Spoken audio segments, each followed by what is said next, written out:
Siyempre, kilala nyo na siya. He is one of our reliable Board of Trustees. Isa po siyang guro. Wow. At ang maganda po, birthday niya ngayon. Let us welcome with the love of the Lord, Sister Rox V. Thank you, Sister Luz. Binuko talaga yung birthday ko. Alam tuloy ng lahat. Good evening to everyone. Good evening din po sa lahat ng nanonood sa atin via Facebook. So I hope that you are all well. Tamang-tama po yung topic natin no? for our talk series this month. Sabi nga ni Father kanina, no? Yung Beatitudes para sa ating blessing. Sinabi rin ni Sister Luz. Sino po dito ang gustong mabless? Taas ang kamay? Siyempre, lahat, no? Gusto nating mabless. And of course, tamang-tama ang topic ng Beatitudes because the Beatitudes tell us paano tayo magiging blessed. So, ready na po ba tayong ituloy ang ating series on being blessed? Amen. Okay. The Beatitudes, in general, tell us how to achieve true joy in life. Okay. And doon sa Sermon on the Mount, yung binibigay ni Jesus na mga tips on how to be blessed, they echo the Old Testament teachings on how one is able to obtain blessings. And kung maaalala niyo po, no, yung talk ni Father Pao at saka yung talk last week, binanggit kung paano yung format ng Beatitudes. Unang-una, sinasabi, blessed are. Okay, blessed are. So it starts with a pronouncement of blessing upon a person. Blessed are. So it is God who does the blessing. He is the one who bestows the blessing. So, blessed are they who. They who describes the state of the person, the state of being of a person who receives the blessing. Siya itong bahaging to yung nagsasabi, ano yung desirable trait na meron na nakalulugod sa ating Panginoon. So, blessed are they who blank, for they will something. So, yung for they will, sinasabi doon kung anong benefit ang makukuha ng tao kapag yung trait na yon ang na-exhibit nila. It also describes the action which God performs towards the person being blessed. Today, ang pag-uusapan po natin ay ang third beatitude. And it talks about something called meekness. So sinabi nga ni Father Dan, meekness or humility. But in particular, meekness. May konting kaibahan po yung meekness and humility. So, tanungin muna natin, what is meekness? We always hear this word. But what is it? Tinignan ko po hindi sa dictionary, but I searched the internet for different contexts and meanings of the word meek. Ang mga naging synonym doon ay tulad ay nakikita ba? Okay. Yung mga synonyms po ng meek ay humble, binanggit yan ni Father Dan, gentle in spirit, not seeking revenge for oneself, hindi siya mapaghiganti, not holding on to power nor lording it over others, so hindi gahaman sa kapangyarihan. Meekness is also being slow to anger, not gloating about justice being served, but trusting in the Lord. Not gloating, ibig sabihin, kapag yung kaaway ay naparusahan dahil sa isang kamaliang nagawa, hindi nagre-rejoice, no? Hindi natutuwa. So, not gloating. These are just some of the synonyms of the word meek. But really, paano ba nating mas maiintindihan ang meekness? So, minarapat ko na maghanap sa Bible ng ilang mga tao na tinatawag na meek. And here are a few examples of meek men in the Bible. So, tingnan natin yung characteristics nila. You all know these people because they're very famous. First of all, si Moses. Kilala natin si Moses. Siyempre, him of the Ten Commandments. He who was the first prophet, and he who led the Israelites through the desert, saved them from the Egyptians. Pero alam nyo ba na sa Numbers chapter 12, yung dalawang kapatid ni Moses, si Aaron at si Miriam, medyo nainggit sa kanya. Alam nyo ba yung kwentong to? Hindi kayo masyadong familiar, no? Ten Commandments kasi ang alam natin kay Moses eh. Okay, may kwento yan. Si Aaron tsaka si Miriam, medyo nainggit sila ng konti kay Moses. One time, sabi nila, si Moses, oo, kinakausap siya ng Diyos at siya ang nagiging mouth, siya yung nagsasabi sa mga tao kung ano ang message ni Lord. Pero, di ba tayo rin naman, kinakausap din naman tayo ni Lord messenger din tayo ng Diyos. So, parang kapantay lang natin si Moses. We are also parang, in a way, even though they did not say it directly, magaling din tayo. Magaling din tayo. Kapantay natin si Moses. Same level tayo. Merong inggit na nangyayari. At parang gusto nila, yung relationship ni Moses kay Lord, ganun din sila ka-tight, ganun din sila ka-close. And nung narinig ni Lord yung sinasabi nung mga kapatid ni Moses, nagalit siya. Alam yung ginawa ni Lord? Ginawa niyang ketongin si Miriam. He made Miriam leprous so that she had to be isolated from the community. Kailangan niyang umalis doon sa community sa galit ng Panginoon.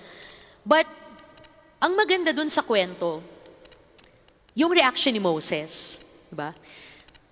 Kung kayo, halimbawa narinig nyo, meron kayong kapatid na inggit sa inyo na, kasing galing ko naman, mas magaling pa yata ako dyan. Narinig nyo gano'n na sinasabi sa inyo. Di ba medyo maiinis kayo? Tapos pag nakita nyo na parusahan yun ng Diyos, parang may part sa inyo na maaring magsabi, buti nga. Di ba? May konting gano'n. Pero hindi gano'n si Moses. You know what he did? He prayed to the Lord. Sabi niya, Lord, pagalingin mo na si Miriam. Tanggalin mo na yung leprosy niya. Ibalik mo na siya sa dating cleansed self niya so that she can come back. It was Moses who interceded for the people, yung mga kapatid niya, na nagsalita ng hindi masyadong maganda tungkol sa kanya. Moses, in the face of insult and complaints, remained composed. Hindi siya nagalit, hindi siya humingi ng revenge mula sa Panginoon.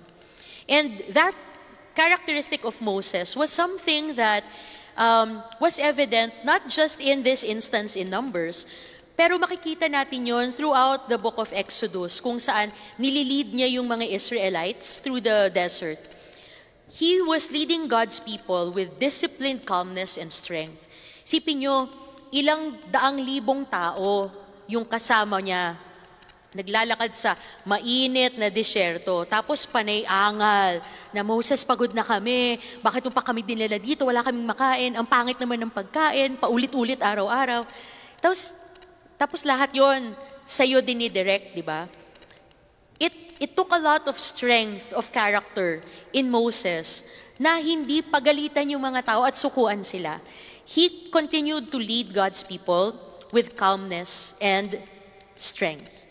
So, these characteristics show that Moses was a meek person. So, meekness is not just being quiet or gentle, but it's also being humble enough, gracious enough, magnanimous enough, not to seek revenge on your behalf.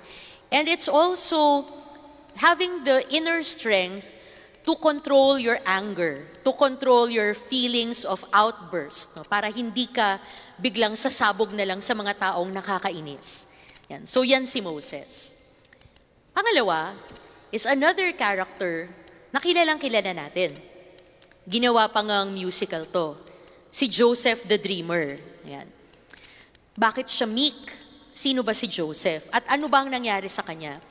If we recall his story, Joseph was somebody who was wronged by his family, ang kanyang mga kapatid mismo. Hindi lamang si Moses ininsulto, pero si Joseph pinapapatay. And he ended up in prison, he ended up in exile, and for more than 13 years, hindi niya alam kung anong mangyayari sa buhay niya. He was apart from his family, and his father thought him dead. He was alone in a land where hindi niya kapareho ng pananampalataya yung mga tao. And yet, in Genesis chapter 50, verse 20, he talks to his brothers, no, in reconciliation. Siya pa yung kumausap sa kanila, extending the gesture of forgiveness. He told his brothers that God used his experiences of evil and turned it all for the good of his people. Imagine nyo yung lalim ng pananampalataya ni Joseph, that he could look beyond all his suffering, he could look beyond all the injustice that was done to him, and he could see that, naging mabuti naman ang Panginoon sa akin at sa kanyang mga anak. He never sought revenge for all the wrong his brothers did to him. By the time his brothers met Joseph, he was already in a position of power. He could easily have put them in jail. He could have had them tortured. He could have made them slaves. He had the power. But he never exercised that kind of power over his brothers.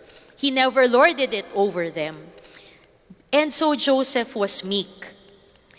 Meekness, brothers and sisters, doesn't mean you do not have power. Hindi ibig sabihin nun, mahina kang tao. As we can see here, Joseph was the second most powerful man in Egypt, next only to the Pharaoh. Pero, hindi niya ginamit yung kanyang power. He, like Moses, had a disciplined strength. In this case, it was controlled power that he had. Hindi niya ibinuhos yung kanyang kapangyarihan para maparusahan ang iba. He was gracious and he was merciful. Just like our third character, who is David.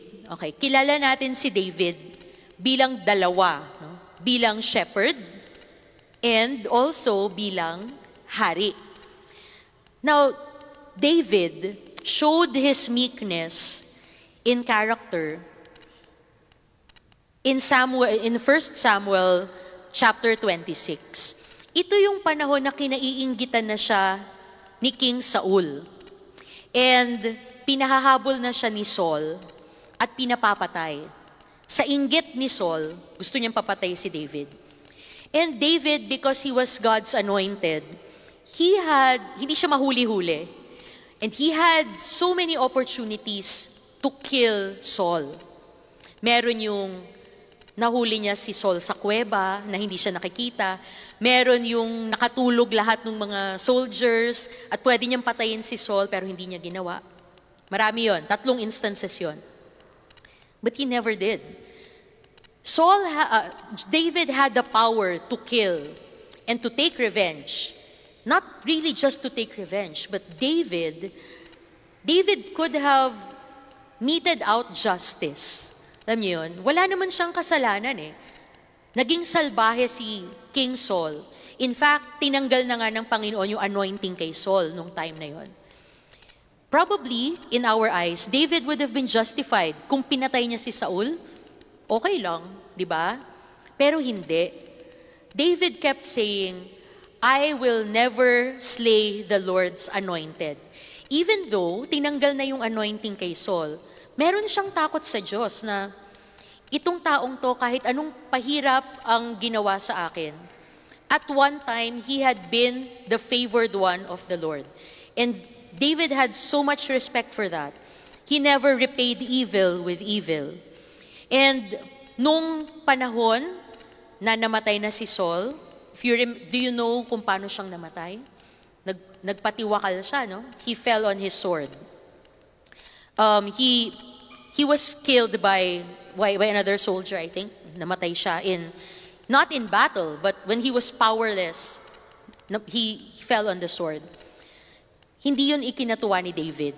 And he even wrote a wonderful song of lament and mourning for Saul. David did not delight in the evil that befell Saul. He did not delight in the punishment. Even though justice was served, he did not delight in it. Because David placed God's will above all. He was a man after God's own heart. And hindi niya ikinatutuwa na ang isang tao ay mamatay ng nangyari kay Saul. It was a gruesome death. Of course, sa ating New Testament, ang pinaka maayos o pinaka mabuting halimbawa ng pagiging meek, sino pa kundi si Jesus Christ, no? Who was prefigured by David. Jesus has always been called meek as a lamb.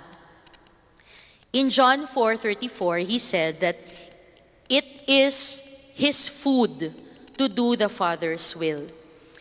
Jesus lived to do the Father's will. Obeying the Father gave him strength. There's nothing that he wanted to do more than to please the Lord and to just follow his commands. So, bakit siya meek? Bakit siya lamb? Bakit siya tinawag na kordero? Hindi lamang dun sa sacrifice na ginawa niya, kundi the little lambs are highly dependent on their shepherd. Hindi sila gumagawa ng kahit ano nang wala yung shepherd nila. Kung saan pumunta si shepherd, dun sila susunod. Kung anong ipakain ni shepherd, yun yung kakainin. Kung saan sila painumin, dun sila iinom. And Jesus was exactly like that. Matthew 11:28 to 30, this is a very familiar verse. May kanta pa nga ito eh. Ito yung, cast your burdens upon me, those who are heavily laden, and I will give you rest. For my yoke is easy, and my burden is light. Okay. Jesus understands us. That's why He is the epitome of meekness. Alam niya lahat ng pinagdadaanan natin, kaya alam nga niya yung burdens natin ay mabigat. Kaya sabi niya, huwag niyo nang pasanin yan, ako ang magdadala niyan. Palit tayo, yung bit-bit kong magaan, kayo ang magbitbit. At yung mabigat na dalahin nyo, ako ang magdadala. Kasi kaya ko. Jesus knew His strength. He could carry our burdens. He is the Lord. So He will take our burden. And He will give us what is light. Because He knows what we can endure. Kaya nating pasanin yung burden niya. And that makes Him meek because He has the inner strength inside of Him. But He's not afraid to share the blessing or to make the lives of other people better. He is meek as a lamb. And in Matthew chapter 12, verses 18 to 21, in Jesus' hands, no one is beyond hope. Sabi dito sa verse na to, a bruised reed I will not break. Matthew quoted this also from Isaiah. Ano ibig sabihin nung a bruised reed He will not break? If you're already down, if you're already broken and beaten, parang hinang-hina ka na sa buhay, hindi ka na aapakan ng Panginoon. Hindi ka na niya ididiin pa. Instead, He's going to comfort you and to lift you up and to make your life better because He understands where you come from. Jesus empathizes with us. Alam niya kung ano yung pinagdadaanan natin. Kaya, kung lugmok ka na, He's not gonna make it worse. He's going to be your comforter. He's going to make things better for you. So, knowing all these things about what being meek is like, sabi nga ni Father Dan kanina, sigurado naman siya na lahat tayo gusto natin maging meek din. Pero malamang wala pa tayo sa stage na yon. So how do we become meek and humble of heart? So let me give you a few tips. Unang-una, pinakasimple, we have to know who we are. Know who you are. All the characters I mentioned earlier, si Moses, si David, lahat sila, meron silang sense of security. Meron silang confidence na humarap sa Panginoon. Why? Kasi kilala nila kung sino sila. They know that they are nothing. And that's why meekness, kailangan ng humility sa meekness. Meekness presupposes having poverty in spirit. Yung unang beatitude natin. You have to be poor in spirit. You have to know just how poor you are, how much you do not have. Kailangan alam natin yon. We have also to have that spirit of mourning in us. Yung second beatitude. Kailangan meron tayong pakiramdam na pinagluluksa natin ang alin? Unang-una ang ating mga kasalanan sa Panginoon. Pinagluluksa natin dapat yon. So we need to have poverty in spirit and we have to be in mourning in order for us to be meek people. We have to know who we are, where we stand before God. Pero, hindi lang kasi yun. It's not just that we do not have anything.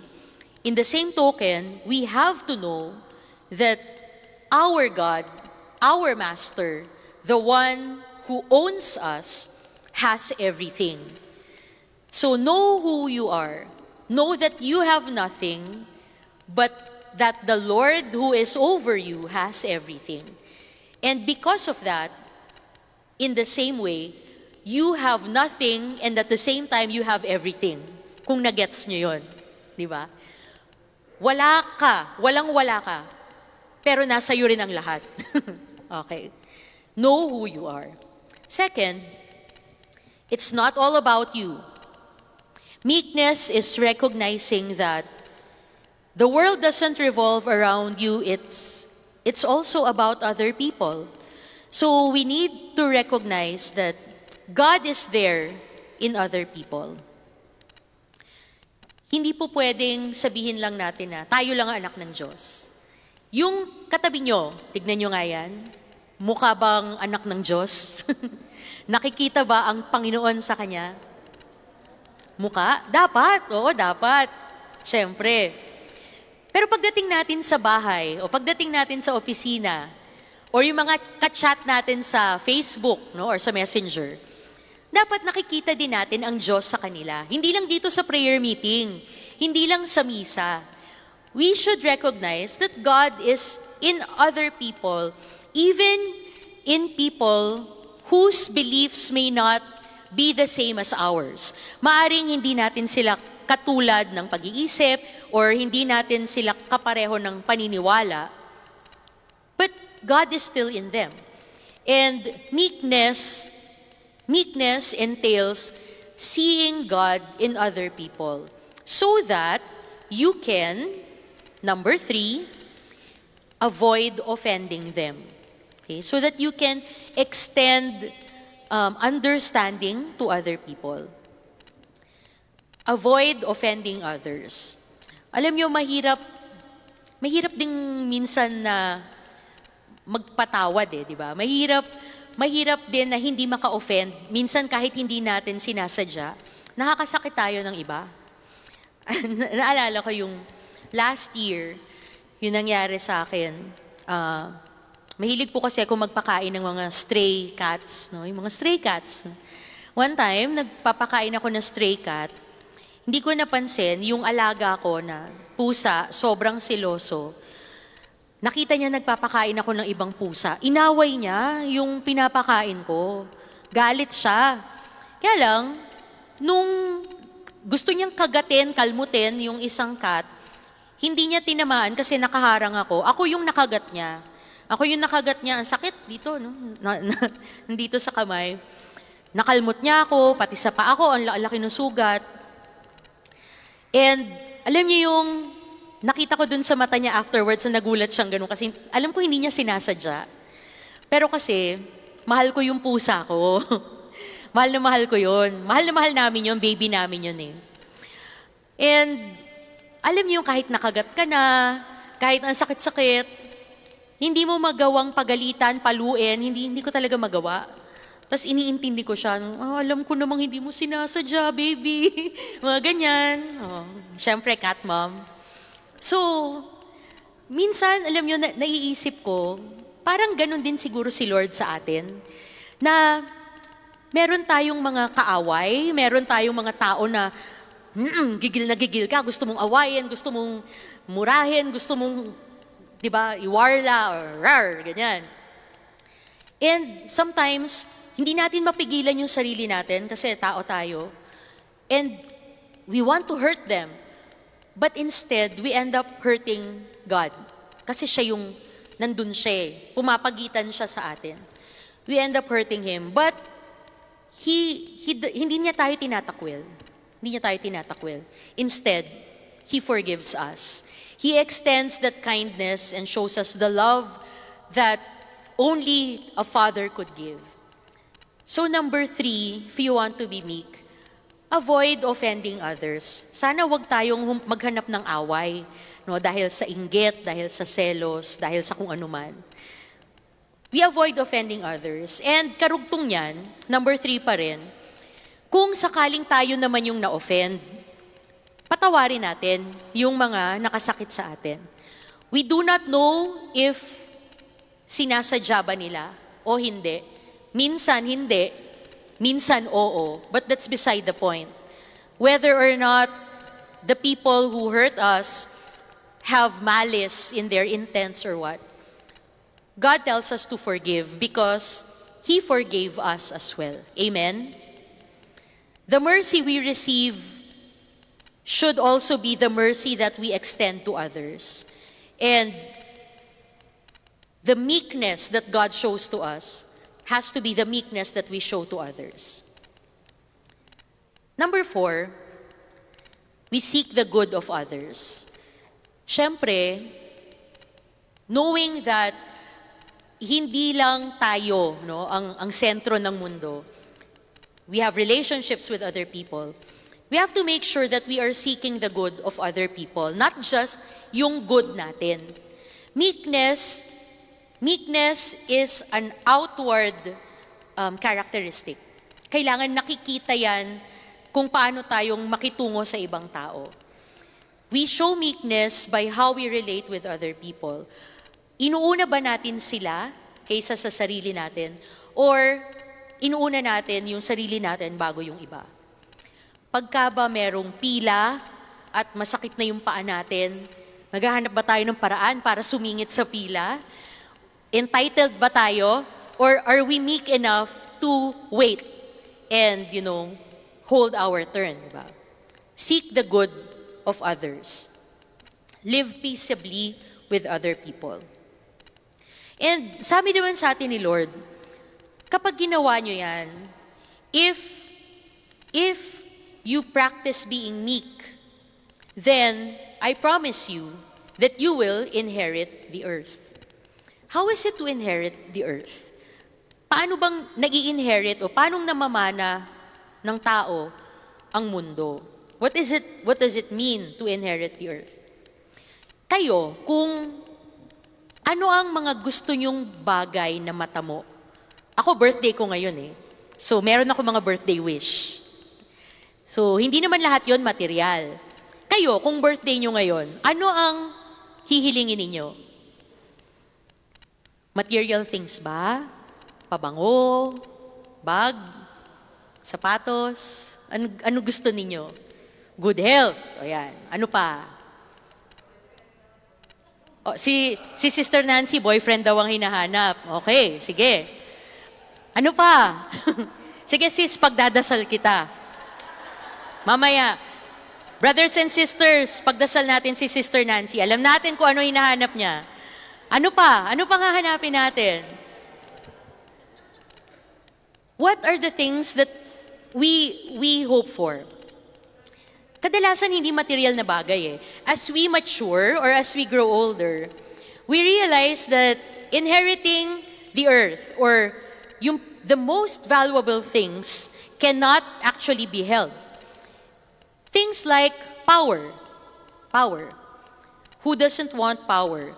Not necessarily power na yung maging pangulo ka o maging leader ka, maging head ka, but power to change the world, power to influence people. Diba? We all want that. We want to influence people. No? We want to have power or control over the things that are happening in our lives. We want power. Ano pa? We also want contentment. Diba? Gusto natin maging payapa tayo na, ay wala na akong hihilingin pa. Yung may mga narinig ko nagsasabi, I'm so content with my life. Kung kunin ako ni Lord, okay na ako. Happy na ako. Wala na akong hilingin pa. Okay? We want that. Of course, we want peace. Kapayapaan. Na pagdating ng gabi, kaya nating matulog, hindi tayo paikot-ikot ng ganun. Okay? We want peace. And of course, we want joy with our loved ones, with our family. All these things are inherited by meek people. Why? Eh, syempre, if you are a meek person, you're humble, you're not seeking revenge, you're not lording it over other people, wala kang interest sa ibang tao, no? Hindi ka takot sa kanila. They cannot threaten you. They cannot threaten you because there's nothing to threaten you with. No? Because alam mo kung sino ang Panginoon mo. You are meek, you are humble, you know who you are, you know you have nothing, so nothing can be taken away from you, but you know you have everything, so that nothing can be added to your joy. So you have the whole earth. You have everything. And you inherit the earth because you are meek. So siguro, I would like to challenge each and every one of us. We are challenged to be meek. And let me summarize yung kaninang binanggit ko na 4 na tips. Let me summarize that by rephrasing para mas maalala natin. Let us be meek. M-E-E-K.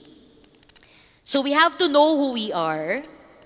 We are the master's servant, first of all. We have to know that we have the power. So we are empowered. May kapangyarihan tayo. But we are not living only for ourselves. May ibang tao rin. So kailangan ma-practice natin ang pagiging empathetic. We need to empathize with other people. And finally, we have to build bridges with people seeking their good. So lastly, we have to be kind. So 4, be a master servant, be empowered, be empathetic, and be kind. So the challenge to all of us, to be meek, brothers and sisters, sana sa mga susunod na araw, unti-unti, ma-practice natin. And we can be just as the Lord is. Amen? Maraming salamat po and God bless. Maraming salamat, birthday girl. Paano kaya kami magiging meek? Ayaw pa alisin. Siyempre, kung hindi ka naman namin speaker ngayong gabi, hindi naman namin gagawin ito. Babatiin muna natin si birthday girl. Music, are you ready? Yeah. May pa-birthday. May pa kami pasabot. At may pa-cake. Happy birthday Ayan, to you. Happy birthday, happy birthday, happy birthday to you. One more time. Happy birthday to you. Happy birthday to you. Happy birthday, happy birthday. Happy birthday! Happy birthday to you. Wish. Yay! Happy birthday, Rox! Hindi ka na namin ipe-pray over ng boyfriend. Kay Nancy na yun. Magagalit yung tatay kasi walang reaksyon. Ayan. Happy birthday again, brothers and sisters. Maraming salamat po for being with us tonight. And let's try to be meek kahit mahirap, no? Ang hirap-hirap maging meek. Kasi kukumpara ba tayo kay Moses, kay David, lalo na kay Jesus. But we are all a work in progress. So malay nyo, di ba? With the power of God in us and with the presence of the Lord in us, magiging meek din tayo. Yan. Salamat po. Magandang gabi. Ingat kayo pag-uwi.